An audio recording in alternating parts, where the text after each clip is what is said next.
ভারতের অসহযোগিতা এবং সরকারেরও সদিচ্ছার অভাব আছে মেবি। একটা ভালো সম্পর্ক ছিল আওয়ামী লীগের সাথে, তারা সেখানে নিয়ে আশ্রয় নিয়েছে। এখন তাদেরকে তো এত সহজে ভারত সরকার বাংলাদেশকে তুলে দিবে না।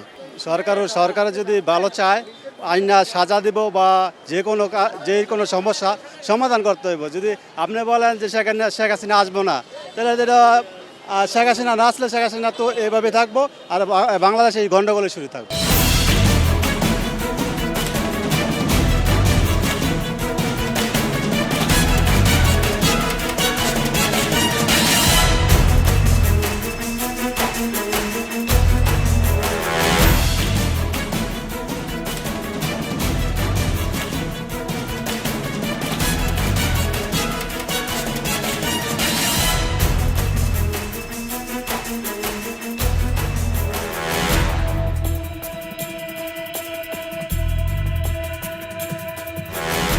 দর্শক শুভেচ্ছা। ২১শে টেলিভিশনের নিয়মিত আয়োজন জনতার কথা অনুষ্ঠানে আপনাদের স্বাগত জানাচ্ছি। আমি আসিফ সুমিত। আপনারা জানেন সমসাময়িক ইস্যুতে সাধারণ মানুষের মতামত তুলে ধরতে আমাদের এই আয়োজন। আমাদের প্রত্যাশা দেশ শক্তিশালী গণতন্ত্র, আমরা চাই সরকারকে সহায়তা করতে। দর্শক, সম্প্রতি আওয়ামী লীগ সরকারের বিগত স্বরাষ্ট্রমন্ত্রী আসাদুজ্জামান খান কামালের বিরুদ্ধে মানবতা বিরোধী অপরাধের রায় হয়েছে। মূলত এই রায়ের পর কূটনীতিতে যেই নর্মস আছে, যেই প্রোটোকল আছে, সেই প্রোটোকল অনুযায়ী আমরা এক্সট্রাডিশন ট্রিটির অনুযায়ী আসাদুজ্জামান কামালকে দেশে ফিরিয়ে এনে ওনার বিচারও সম্পন্ন করা হবে। পররাষ্ট্র প্রতিমন্ত্রী জানিয়েছেন যে তাকে দেশে ফিরিয়ে আনার চেষ্টা করা হচ্ছে। এর আগে শেখ হাসিনার বিরুদ্ধে রায়ের পরেও একই কথা বলা হয়েছিল, তবে এখন পর্যন্ত কেউ দেশে আসেননি, ভারতে তারা অবস্থান করছেন। এখন সাধারণ জনগণের কাছে আমরা জানতে চাই যে ভারত থেকে এই আওয়ামী লীগের শাস্তিপ্রাপ্ত নেতাদের ফিরিয়ে আনার বিষয়ে সরকারের কোনো ধরনের কূটনৈতিক ব্যর্থতা রয়েছে নাকি ভারতের সদিচ্ছার অভাব রয়েছে, জানবো সাধারণ মানুষের কাছ থেকেই। আমার মনে হয় যে ভারতকে ভয় করে এই সরকার, ভারতের অধীনে থাকতে চায়, এরকম কিছু মনে হয় আমাদের কাছে। ভারতের অসহযোগিতা এবং সরকারেরও সদিচ্ছার অভাব আছে মেবি। একটা ভালো সম্পর্ক ছিল আওয়ামী লীগের সাথে, তারা সেখানে নিয়ে আশ্রয় নিয়েছে। এখন তাদেরকে তো এত সহজে ভারত সরকার বাংলাদেশকে তুলে দিবে না।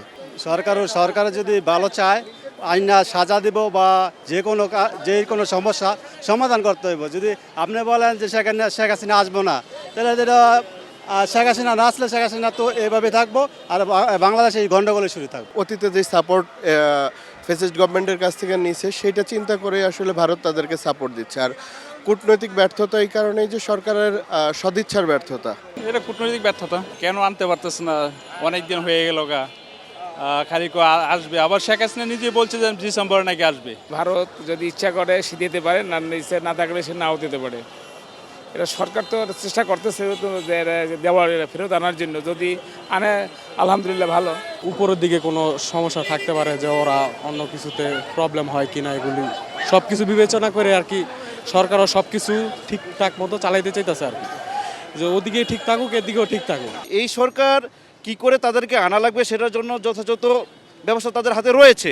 আশা করি খুব অল্প সময়ের মধ্যেই একটা যৌক্তিক একটা সময়ের মধ্যে যারা দোষী ফ্যাসিস্ট আওয়ামী সরকারের আমলে যারা, অর্থাৎ পলাতক সরকারের যারা দোষর রয়েছে, তারা যারা আমাদের পার্শ্ববর্তী দেশ ইন্ডিয়াতে পলাতক রয়েছে, তাদেরকে ফিরিয়ে আনতে সক্ষম হবে ইনশাল্লাহ।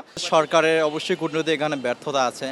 সরকার চাইলে অনেক কিছুই পারে, আর সরকার না চাইলে অনেক কিছুই পারা সম্ভব হয় না। সরকার যদি চায় যে তারা বাংলাদেশ আইনে এতগুলো ছাত্র গণহত্যা করছে, এদের তার বিচার করবে, জনগণের দাবি তারা মানতে পারে। সরকার চাইলে সব কিছু পারে, না চাইলে না। সরকারের সদ ইচ্ছা আছে, সরকার চেষ্টা করতেছে, জনগণের দিকে চেষ্টা করতেছে, কারণ জুলাই সনদ এখনও বাস্তবায়ন পুরোপুরি হয়নি। এই বিষয়টা আমাদের এখন মাথা রাখতে হবে। আর কূটনীতি বিষয়ে একবারে এটা ধামাচাপা দিয়ে রাখছে, কারণ ভারত কোনোভাবেই দিতে চাচ্ছে না।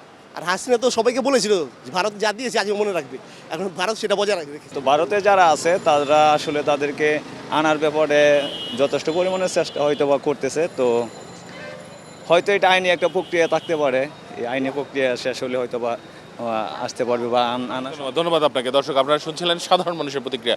সাধারণ মানুষ কিন্তু তাদের ভাবনাগুলো অসাধারণ, তাদের চিন্তা অনেক সূক্ষ্ম ও গভীর।